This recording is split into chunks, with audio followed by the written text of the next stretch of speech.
Bonjour bien-aimés dans le Seigneur. Il y a des textes bibliques qui ne nécessitent même pas d'être commentés. Alors, ici nous prenons dans 1 Corinthiens au chapitre 2, nous allons lire les 16 premiers versets. Je vais prendre ce plaisir-là à lire ce passage. Sagesse de Dieu ou sagesse du monde. C'est à nous à faire le choix. Alors, le premier verset. Quand je suis allé chez vous, frères, pour vous révéler le plan secret de Dieu, je n'ai pas usé d'un langage compliqué ou de connaissances impressionnantes, car j'avais décidé de ne rien savoir d'autre durant mon séjour parmi vous que Jésus-Christ, et plus précisément Jésus-Christ crucifié. C'est pourquoi je me suis présenté à vous, faible et tout tremblant de crainte.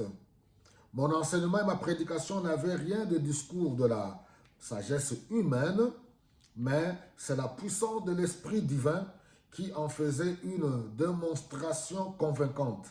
Ainsi, votre foi ne repose pas sur la sagesse des hommes, mais bien sûr sur la puissance de Dieu.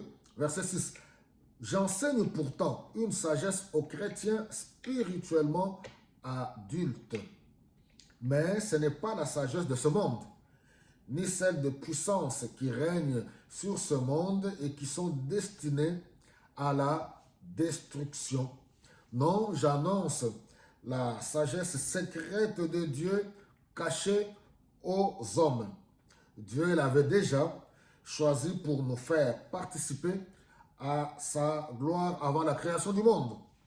Aucune de ces puissances de ce monde n'a connu cette sagesse. S'il l'avait connue, elle n'aurait pas crucifié le Seigneur de la gloire, mais comme le déclare l'Écriture, c'est que nul homme n'a jamais vu ni entendu, c'est à quoi nul homme n'a jamais pensé. Dieu l'a préparé pour ceux qui l'aiment. Or, c'est à nous que Dieu a révélé ses secrets. Par le Saint-Esprit, en effet, l'Esprit peut tout examiner, même le plan de Dieu, le plus profondément caché. Verset 11. Dans le cas d'un homme, seul son propre esprit connaît les pensées qui sont en lui. De même, seul l'Esprit de Dieu connaît les pensées de Dieu. Verset 12. Nous n'avons pas reçu, nous, l'esprit de ce monde, mais nous avons reçu l'esprit qui vient de Dieu afin que nous connaissions les dons que Dieu nous a accordés.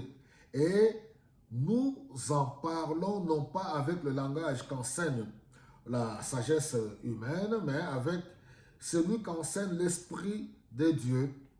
C'est ainsi que nous expliquons les vérités spirituelles à ceux qui ont en eux cet esprit.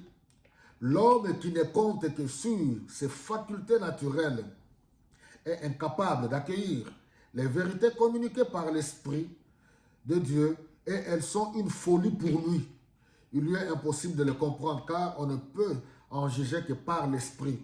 L'homme qui a l'Esprit de Dieu peut juger de tout, mais personne ne peut le juger. Il est écrit en effet, qui connaît la pensée du Seigneur? Qui peut lui donner de conseils? Mais nous avons la pensée du Christ. Par le Saint-Esprit de Dieu, nous avons accès au mystère de Dieu, les révélations de Dieu. Et le mystère de Dieu, c'est le secret caché de Dieu que l'intelligence humaine ne peut comprendre ni avoir accès. Et comme on a vu la fois passée, je pense, on a parlé dans Éphésiens, pour comprendre que Paul dit à l'église d'Éphèse, voyez comment j'ai, par la grâce de Dieu, comment j'ai reçu, et c'est par révélation que j'ai reçu les mystères de Dieu et que je les interprète. Et que ce mystère, c'est que par la bonne nouvelle, l'évangile, par la prédication de la bonne nouvelle en Jésus-Christ, juifs et non-juifs forment un corps et reçoivent l'héritage que Dieu a promis par la foi en Jésus-Christ. Alors, c'est pour comprendre que ce mystère-là, l'intelligence humaine ne peut pas le percer. Notre foi, notre prédication est basée sur la sagesse de Dieu. Et la sagesse de Dieu qui peut comprendre et percer la sagesse de Dieu? C'est celui qui a l'Esprit de Dieu. Et ce mystère, c'est quoi? Jésus-Christ est venu sauver toute l'humanité. Celui qui croit en lui reçoit la vie éternelle. Ce secret, c'est quoi? Le salut n'est ni dans la religion. La religion n'a aucun pouvoir, n'a aucune. Dans la religion, il n'y a pas la révélation de Dieu. Toutes les religions ne peuvent que nous amener à pratiquer, tout simplement, oui, à faire le bien aux uns et aux autres autour de nous.